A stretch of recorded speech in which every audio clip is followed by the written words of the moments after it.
Hi, everybody. Thanks for joining us today. My name is Teresa Lanowitz, and I'm Chief Evangelist with LevelBlue. And today we have an exciting webcast in store. We're going to discuss the findings of our 2025 LevelBlue Futures Report. The title is Cyber Resilience and Business Impact. So let's jump right into looking at the findings. So first of all, why is this research so important to you? This research is vendor neutral, forward-looking, and actionable. And you should use it as a guidepost to take back to your own organizations and figure out where you are in relationship to your peers who have participated in this survey for us. So understand, are you thinking along the same lines? Are you able to remediate in the same ways? Are you building a culture of cyber resilience? Are you making sure that cybersecurity is a business requirement? So listen to the data we have here. Take the data back to your own organization, use this as a guidepost. And as a thank you for attending this webcast, you'll all get a copy of our 2025 Futures Report, Cyber Resilience and Business Impact. Just a little bit about the research. We went off in January of 2025 and surveyed 1,500 people from across 16 different countries. So this is truly a global survey. And we looked at 7 different industries: financial services, healthcare, manufacturing, retail, utilities, transportation, and U.S. state, local, and higher education or SLED. And we talked to senior executives -1, senior executives -2. So the people in the organization who have the decision-making power and who can form culture and who can make change inside of an organization. Now, you've heard me say the word cyber resilience a couple of times, but just a quick alignment on how we're using that definition. Cyber resilience means how the entire organization coalesces together when something happens to the IT estate. It could be some type of cybersecurity attack. It could be a man-made event, or it could be a natural disaster, fire, earthquake, hurricane, flood, and so on. And that really means how that entire organization comes together to make sure the business can still operate when that entire IT estate has had something unforeseen happen to it. So think about it in a very simple way. If you're a hospital and your entire IT estate goes down, can you still admit people? Can you admit them through paper forms? Do you have those paper forms? Do you even have the paper to print out the forms if you needed them? So can you still sustain business when something unforeseen happens? And then we'll take a look also at cyber resilient organizations. And these cyber resilient organizations have very defining characteristics that we'll talk about here. And cyber resilient organizations, as we've found, they work much better with trusted third-party advisors. They're able to bring in outside help when necessary.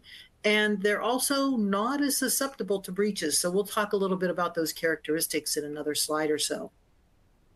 But first up on the agenda, we'll go through our findings of the report and take a look at why cyber resilience is really related to business and helps to build that business confidence, and also what the business impact is. We'll take a look at some of these evolving attack vectors. What types of attacks are organizations really thinking about? Are they prepared to remediate against those attacks? And what type of emerging types of attacks are we seeing?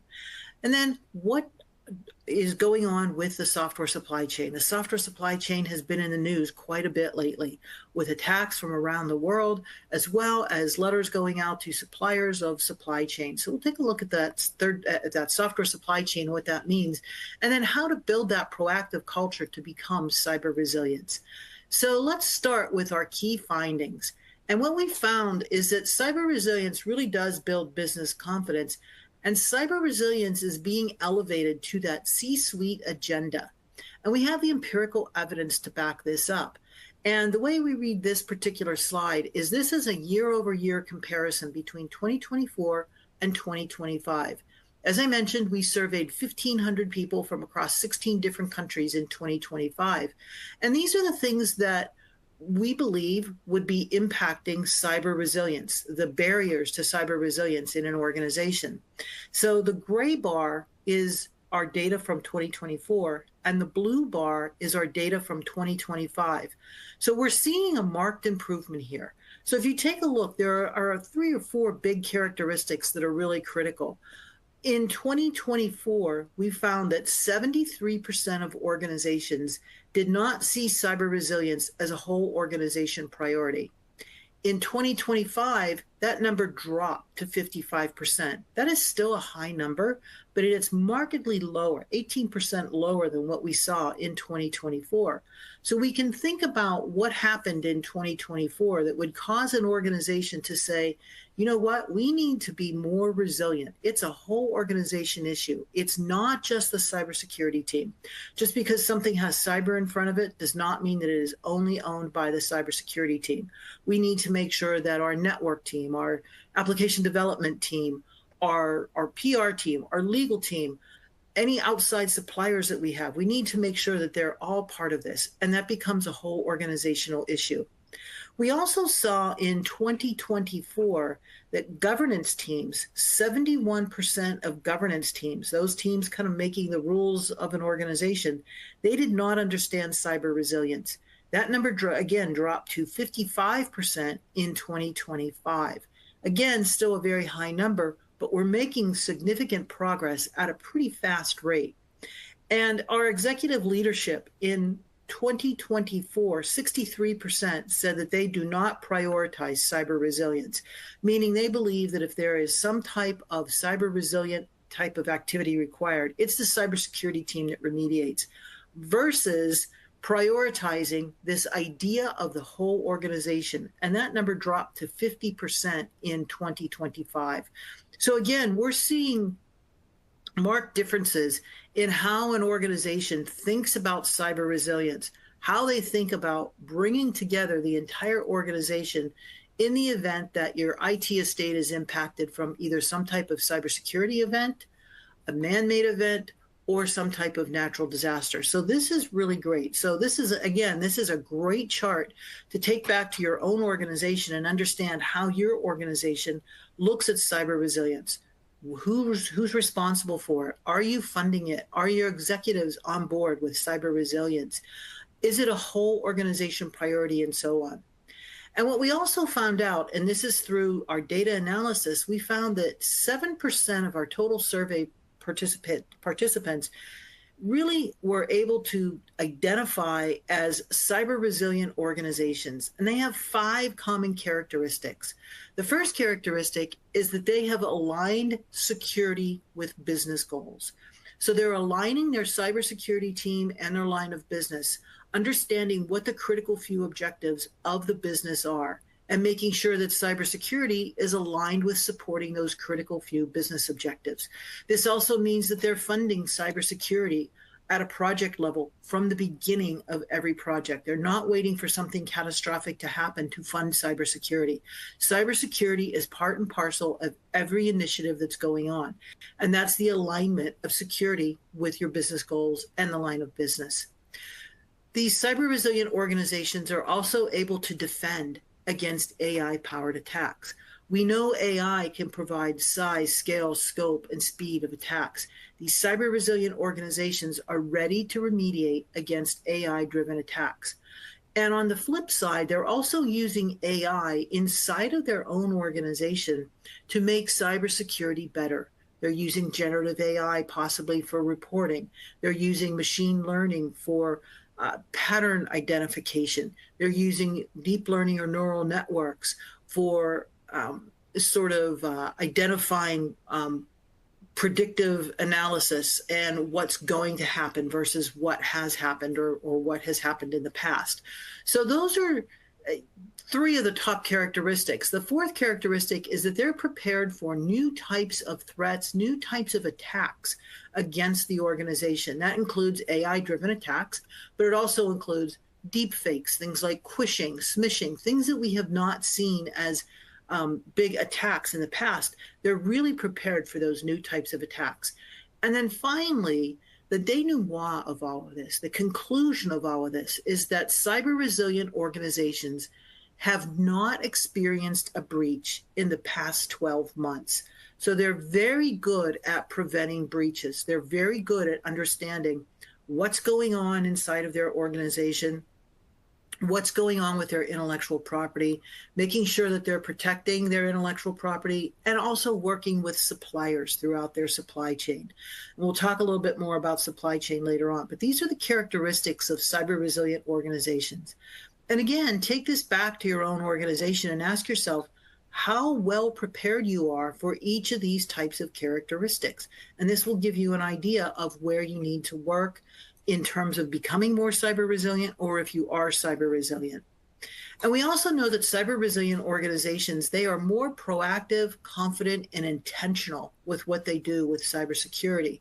Non-cyber resilient organizations are more reactive and transactional. Something happens, they then rush to fix it. They may have an attack.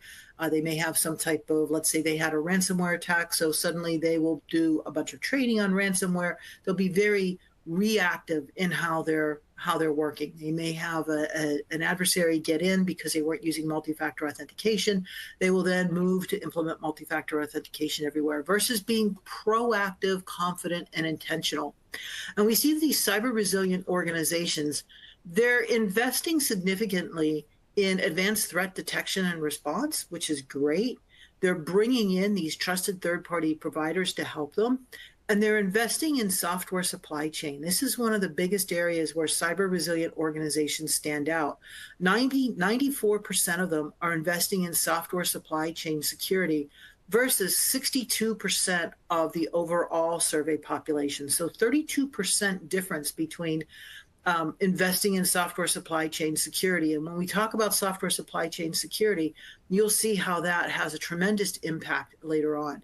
But we also know that cyber resilient organizations, they can innovate more because they are taking a more adaptive approach to cybersecurity. They're bringing in trusted third-party advisors where appropriate. They are aligned with the line of business. The leaders carry KPIs attached to cybersecurity. So that means that innovation can occur more and more quickly inside of these cyber resilient organizations. Now, what's the impact of cyber resilience, and how are we really aligning cybersecurity with strategic business goals? We wanted to find out where the leadership agenda was really focused. And so we asked, which of the following will be a priority for your organization over the next 12 months? Now, you take a look at these top three here. 41% say they want to implement technologies, processes, or procedures. So they're looking at making sure they are really bolstered and fortified against being able to make sure that their organization, their intellectual property, their assets are really protected. 38% said they are aligning cybersecurity with the business. That's one of their top priorities, to align cybersecurity with the line of business. And 37% say they want to increase boardroom engagement. So again, take this back to your organization. Where do you fit with each of these priorities? What is a priority for your organization? How do you compare against your peers who are participating in this particular survey? We also wanted to find out about organizational competence. And we found that 61% said that their organization was competent in terms of cyber resilience. And again, think about those numbers I showed on the very first slide, where we've seen a tremendous year-over-year increase in how cyber resilience is actually looked at inside of the organization. And a lot of that came from incidents that happened in 2024, things we had to protect against, things that we look at and when they're now historical, but we look at them during our planning cycle and we say, we want to be prepared for something such as this. And then 61% said their organization had competence in cybersecurity. 60% said they had really good alignment between cybersecurity and the line of business, but 51% said they had, only 51% said they had visibility of the software supply chain. So they're not really sure what's going on in their software supply chain. And we know that is a big, big issue. And that's one of the big issues emerging in 2025. We also know that cybersecurity is a business requirement. And we've known this for many years now. Cybersecurity is no longer just about really smart people sitting together in a room and reading logs. Cybersecurity is a business requirement. It's not a technical problem. It is something that is baked into the business. It's a business requirement. And the way we really read these bar charts is the darker blue, that is the overall survey population, and the ice blue, the lighter blue, those are our cyber resilient organizations. So effectively aligning business risk appetite with cybersecurity risk management, 57% of our cyber resilient organizations do that, as opposed to only 43% of the general population of the survey. So this idea of aligning business risk appetite and cybersecurity risk management, that's critical for a business requirement. We allocate cybersecurity budget to every project from the beginning. 61% of our cyber resilient organizations allocate cybersecurity budget to every project from the beginning, as opposed to 46% of our non-cyber resilient organizations. So think about this, and think about this in your own organization. Where are you allocating budget? Are you saying we're going to go ahead, go forward with this project, we're going to innovate, but we're not necessarily bringing in a cybersecurity team or looking at cybersecurity requirements? Or are you saying, you know what, it's too difficult to modify for cybersecurity once we start building the requirements for a project, once we start developing software for the project, once we start setting our infrastructure for the project? So making sure that you're allocating that cybersecurity budget from the beginning is really critical. And 79% of our cyber resilient organizations say that they can risk more with innovation because they take an adaptive approach to cybersecurity, as opposed to 61% of our non-cyber resilient organizations. So this idea of innovating, the idea of driving better business outcomes, the idea of your CTO, your chief technology officer, is going to say, let's use these IoT types of devices possibly to collect data to give us better outcomes in business. So there's the idea of innovation, the idea of being able to say, let's share APIs, let's use APIs. They're able to risk more because they're taking that adaptive approach to cybersecurity. So this is how cyber resilient organizations think of cybersecurity as a business requirement versus non-cyber resilient organizations. Again, take this back to your organization and see where you fit in. Now, let's take a look at AI. This is something that is on everybody's mind. We know AI is a game changer. It's probably the biggest technological innovation that we'll see in our lifetimes. AI allows for tremendous size, scale, speed, scope for us. But on the opposite side of that coin are our cyber adversaries. And those cyber adversaries have access to the same tools, to the same type of environments that we have access to. So they can use those AI tools to execute attacks. And think about some of the things that we're now seeing with AI. We're seeing large language models start to hallucinate. We're seeing more AI-driven attacks, and the adversary can do that at such tremendous speed once they figure out how to do things. These large language models hallucinating lead to things such as slop squatting, typo squatting, and so on. And so we know that AI is disruptive from a technology perspective, but it is also a disruptive force for those cyber adversaries. And we know that AI is driving incredibly sophisticated attacks. And what we see here is that this idea of deepfakes, the idea of taking somebody's voice, somebody's image, and creating a deepfake attack with that voice and image, or taking some type of synthetic idea where you cobble together an ID based upon a real person and something that you're making up, or these non-human identity attacks. 59% of organizations say it's becoming far more difficult for their employees to discern real from not real, or real from fake.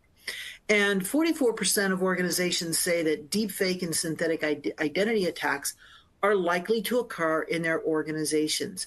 And only 32% of organizations say that they're prepared for deepfake and synthetic identity attacks. So most organizations think they're going to happen. Most organizations know there is a problem with these deepfake types of attacks, and only 32% are really ready and aware and capable of defending against and remediating against. So this presents an opportunity. This presents an opportunity for you to do better inside of your organization to be prepared for these types of attacks. And one of the questions that we like to ask in our research every year, year over year, is what type of attack do you think you're going to experience over the next 12 months? Ransomware came in at the #1 spot again, with 60% of our survey participants saying they believe they will be hit with ransomware in the next 12 months, followed closely by phishing and business email compromise at 51%. So these are the traditional types of attacks that we're seeing: ransomware, phishing, business email compromise, personal information exfiltration, insider threat, account takeover, DDoS, nation state attacks. And DDoS comes in at 38%. So 38% of our survey participants said, yes, they think a DDoS attack is going to occur in the next 12 months. But only 38% are prepared to defend against those DDoS attacks.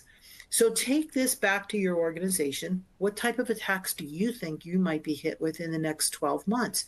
It often goes according to industry, or if your peers have been attacked, if your peers, your competitors maybe have experienced some type of attack. You know, the adversary may be going out after a specific sort of industry vertical and so on.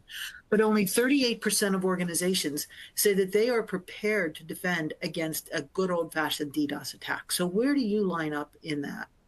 We then also wanted to find out about these emerging types of attacks that organizations are seeing.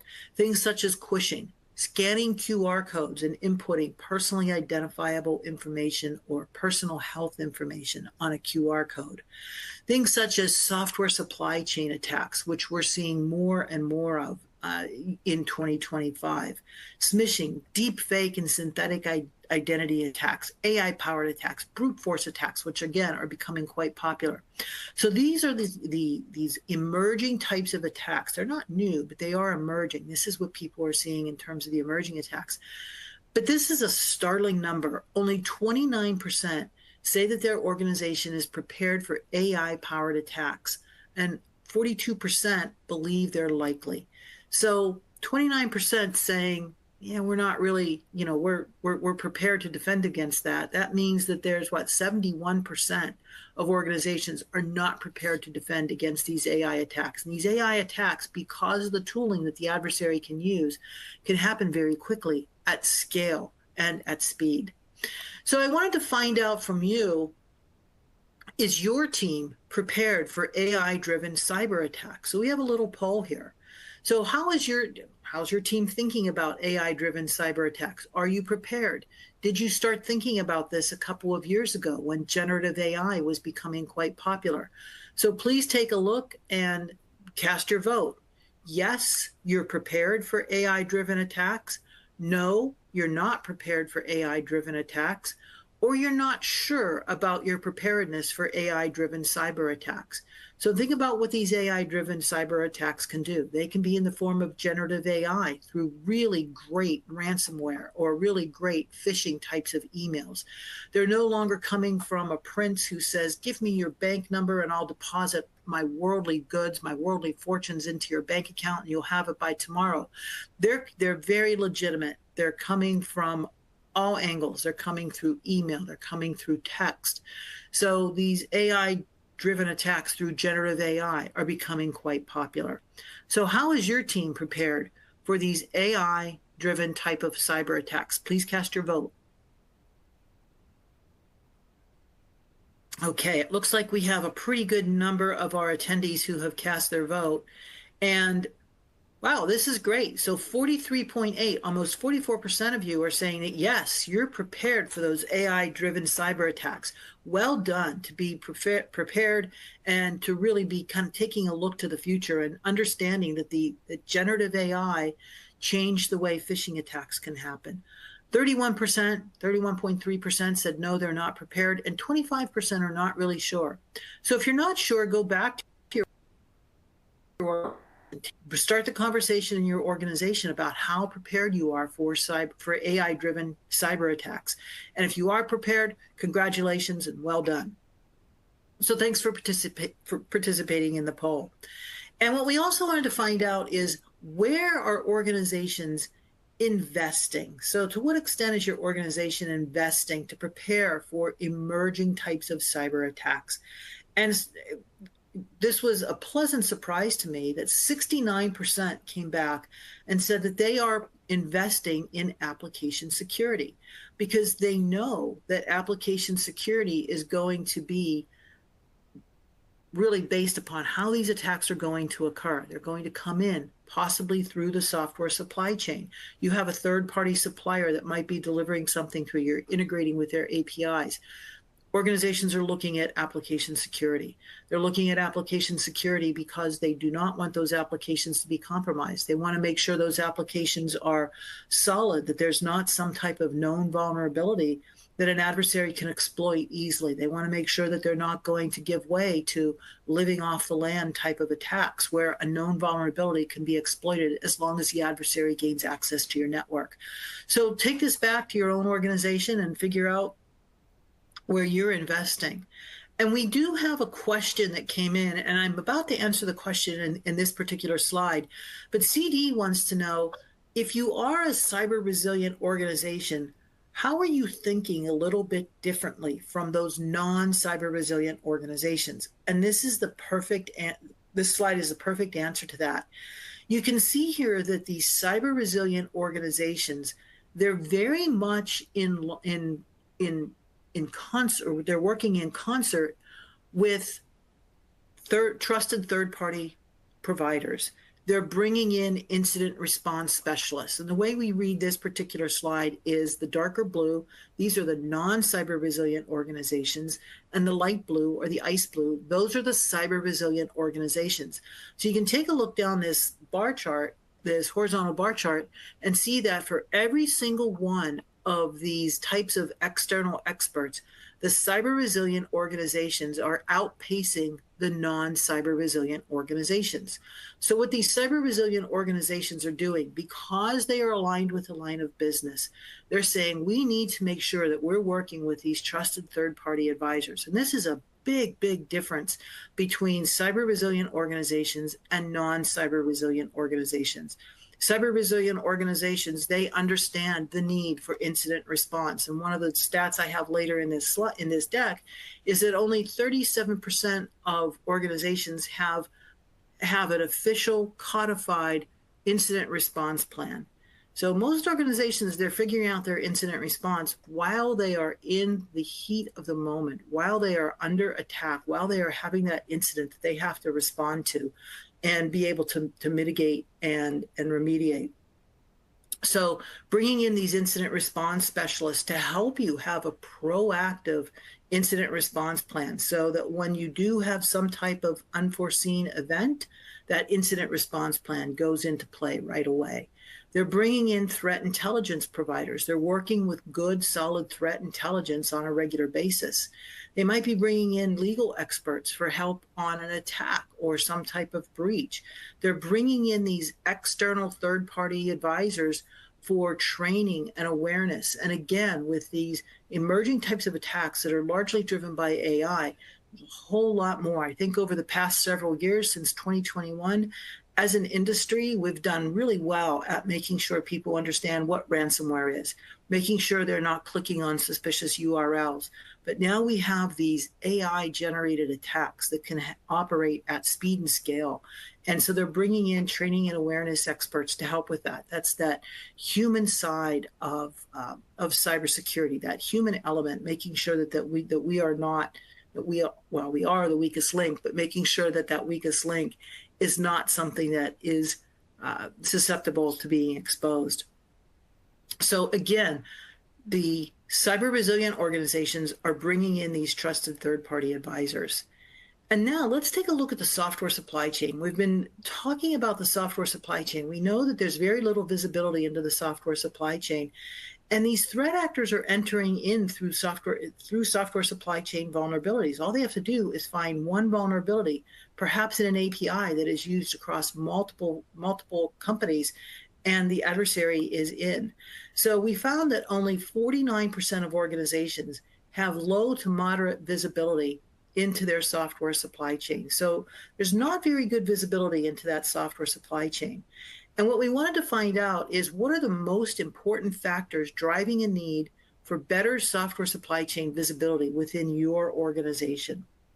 And what we found out is, and this is items number 3, 4, and 5, only 29% say that they want to have visibility into the software supply chain so that they can identify third-party ingredients in the source code. Think about where your source code is coming from. You're probably getting some from open source repositories. You're probably building some internally. You may have global systems integrators building some. You may have some that's coming from software that is decades old inside of your organization. You may have local sort of code developers helping you.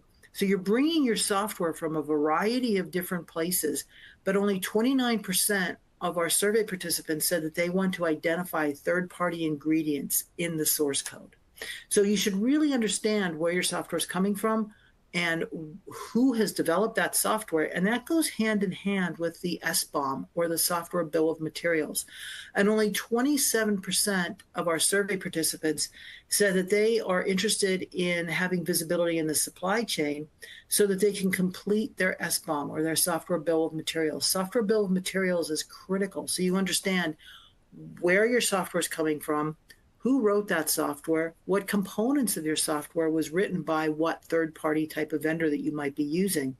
And only 29% said that they want to know where the vulnerabilities are in their source code.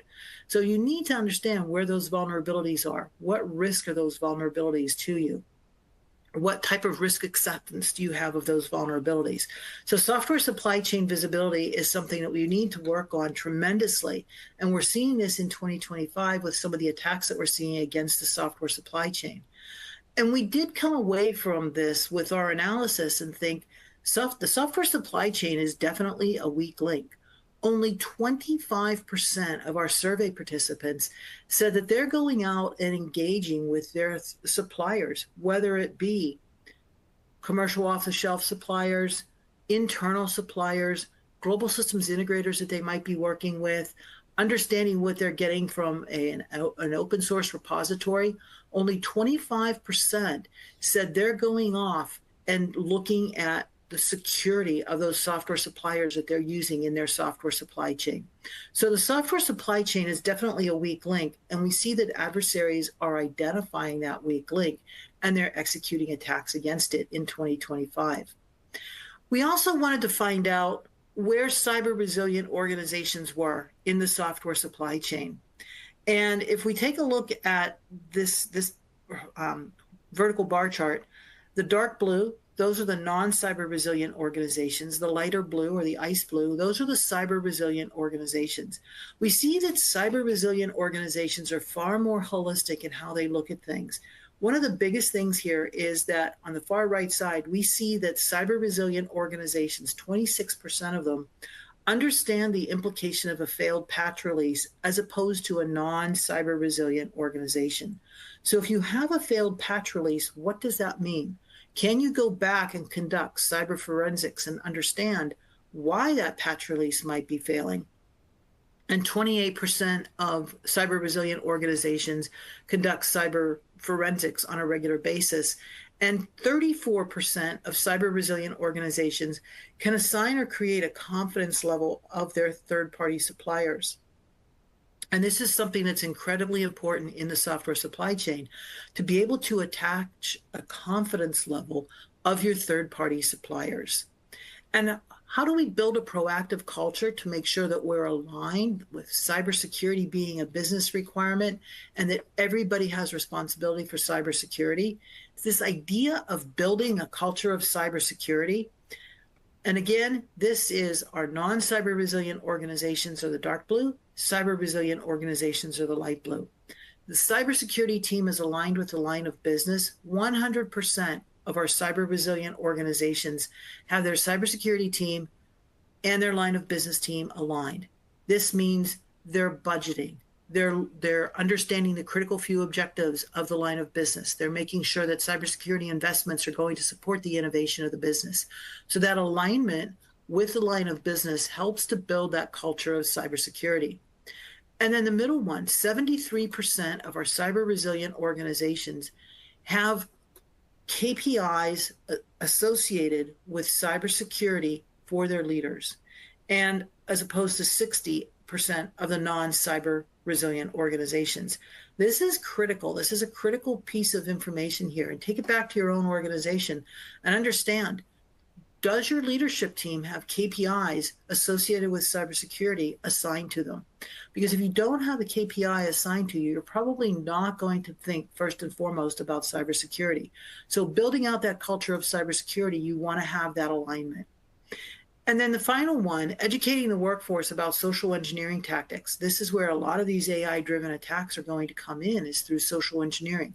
83% of our cyber resilient organizations, compared to 62% of non-cyber resilient organizations, are really educating the workforce about social engineering tactics.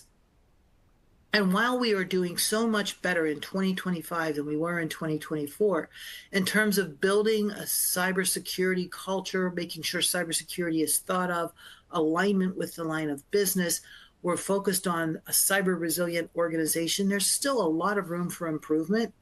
And two of the biggest things I'd like to call out on this particular chart is that only 37% of organizations surveyed say that they have a business continuity and incident response plan that is effective.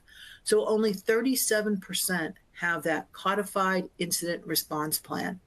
That's a big, big gap that every organization can really work to overcome. And it didn't go up that much this year. Last year, we were at 35% of organizations having a codified incident response plan. This year, we're only at 37% of organizations having a codified incident response plan. So that leaves a lot of room for improvement. Hopefully, we see that get better in 2026.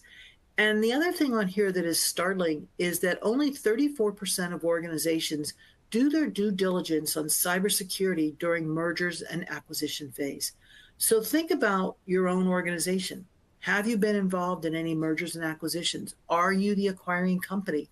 Did you do your due diligence on the company you were acquiring with respect to cybersecurity? How many times have they been breached? How many incidents did they have to remediate? How are they really defending against the basic types of attacks that we discussed, as well as against some of the emerging types of attacks that we discussed? So making sure that cybersecurity is part of the overall due diligence for mergers and acquisitions is a really important step. And now, how do you become cyber resilient? There are 4 main steps that you can take to become cyber resilient. Elevate cyber resilience in your organization. Make sure everybody in your organization understands what cyber resilience is, why it's so important for the whole organization to be involved when something that impacts your entire IT estate, whether it be a cyber incident, a man-made incident, or some type of natural disaster. Why should you really focus on this idea of cyber resilience, of getting the business back up and running while you are really repairing that IT estate? Foster that cyber resilient organization. Really have that culture that says cybersecurity is everybody's responsibility, because just because the word cyber is in front of it for cyber resilience doesn't mean that only the cybersecurity team is going to remediate and fix this problem when we do have it. Be proactive and intentional with what you're doing from a cybersecurity perspective versus reactive and transactional. Yes, make sure that if your competitor is breached and you understand why your competitor was breached, make sure you have those things in play, but be more prepared than that. Align with your line of business. Understand what the critical few business objectives are. Bring in those trusted third-party advisors, just as the cyber resilient organizations are doing. And then prioritize the software supply chain. That software supply chain, make sure you have visibility. Make sure you understand where your software is coming from, who wrote it, what the vulnerabilities are. Can you conduct cyber forensics? Do you understand the implication of a failed patch release? Make sure that you can prioritize software supply chain resistance in your organization. Following these 4 steps will get you much, much closer to being a cyber resilient organization. Thank you so much for being a wonderful audience today. And again, as a thank you, you'll all receive a copy of the LevelBlue 2025 Futures Report. And please do visit us at levelblue.com/futures report.